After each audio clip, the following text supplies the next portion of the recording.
இந்த குருவி என்ன பண்ணுது, இந்த மீனை இழுத்துட்டு வானத்துல பறக்கிறதுக்கு போகுது. தரையில இருக்கிற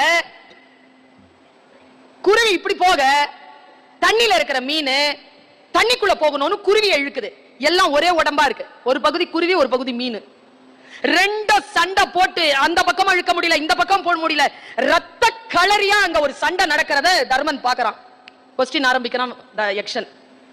தர்மா சொல், எது வாழும், எது ஜெயிக்கும்? 200 ஆண்டுகளுக்கு முன்னால்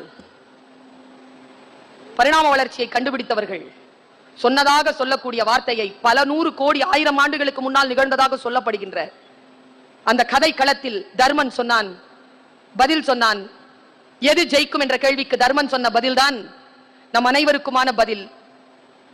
தக்கது வாழும், தகாதது வீழும். எது தக்கதோ அது வாழும்.